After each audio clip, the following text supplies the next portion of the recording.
খেজুর গাছের মাথায় মাটির হাঁড়ি পাতা। শীতের কুয়াশাচ্ছন্ন রাতে সেই হাঁড়ি থেকে চুইয়ে পড়া রস যেন রূপালি সুতোর মতো দেখাচ্ছে। কিন্তু গ্রাম বাংলার একটা প্রচলিত কথা আছে, সব রস মানুষের জন্য নয়, কিছু রস রাতের অশরীরীদের তৃষ্ণা মেটানোর জন্য রাখা হয়। আজকের গল্পের নাম খেজুর রসের হাঁড়িতে ডাইনির সংসার। শীতের হাড় কাঁপানো রাত। গ্রামের নাম রসুলপুর। এই গ্রামের শেষ প্রান্তে বিশাল এক খেজুর বাগান, যার মালিক জহির মাতব্বর। বাগানের পাশেই একটা মরা পুকুর, লোকে বলে তাল পুকুর।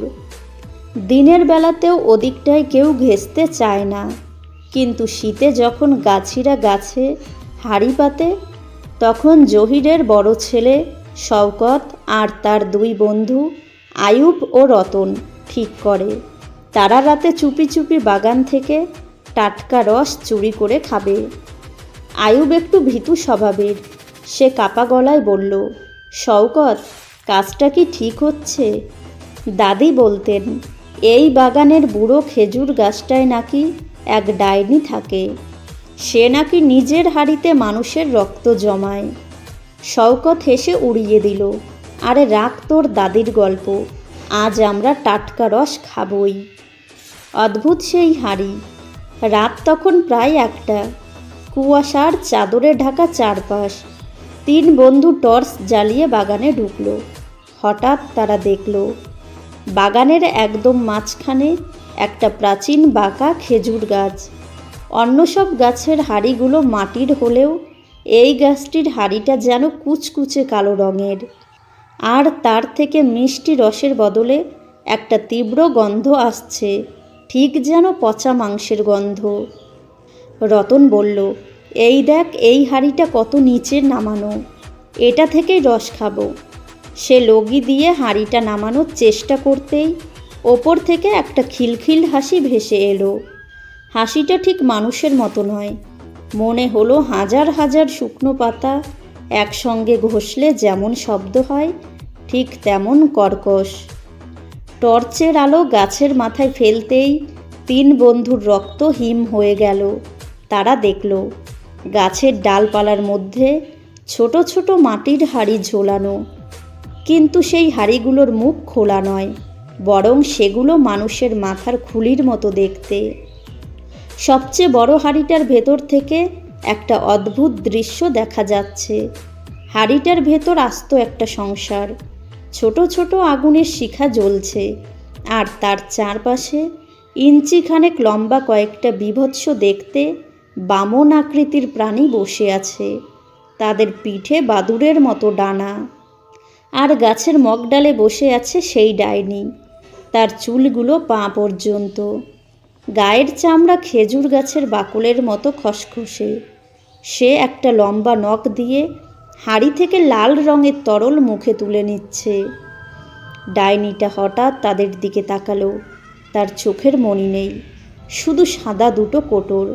সে কর্কশ গলায় চিৎকার করে উঠল, আমার হাঁড়িতে তোরা ভাগ বসাতে এসেছিস? আজ তোদের রক্ত দিয়েই আমার নতুন হাঁড়ি ভরব। বলেই সে গাছ থেকে নিচে ঝাঁপ দিল, কিন্তু তার পা মাটিতে পড়ল না। সে বাতাসের ওপর দিয়ে ভেসে আসতে লাগলো। তার সাথে সেই ছোট ছোট বামন প্রাণীগুলিও হাঁড়ির থেকে বেরিয়ে ডানা ঝাপটে তাদের দিকে তেড়ে এলো। 3 বন্ধু জান হাতে নিয়ে দৌড় দিল। পেছনে শুনতে পাচ্ছিল ডাইনির হাড় কাঁপানো হাসি আর ডানা ঝাপটানোর শব্দ। আয়ুব হোঁচট খেয়ে পড়ে যেতেই দেখল, একটা ছোট প্রাণী তার পায়ের ওপর বসে দাঁত দিয়ে কামড়ানোর চেষ্টা করছে। শওকত লাথি দিয়ে সেটাকে সরিয়ে আয়ুবকে টেনে তুলল। দৌড়াতে দৌড়াতে তারা তাল পুকুরের পাড়ে চলে এলো। সেখানে এক বৃদ্ধ লোক বসেছিল। তারা ভাবল কোনো পাহারাদার, কিন্তু কাছে যেতেই দেখল লোকটার কোনো মুখ নেই, শুধু একটা বিশাল গর্ত। হঠাৎ করে চারপাশ থেকে কুয়াশা আরও ঘন হয়ে গেল। তারা দেখল তারা আর বের হতে পারছে না। ঘুরে ফিরে বারবার সেই ডাইনিওয়ালা গাছটার নিচেই চলে আসছে। ডাইনিটা এবার তাদের সামনে এসে দাঁড়ালো।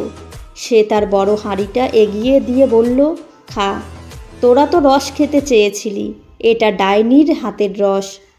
হাড়ির ভেতর তারা উকি দিয়ে দেখল, সেখানে রস নয়, ফুটন্ত রক্তের ভেতর গ্রামের নিখোঁজ হওয়া কয়েকটা মানুষের আঙুল ভাসছে।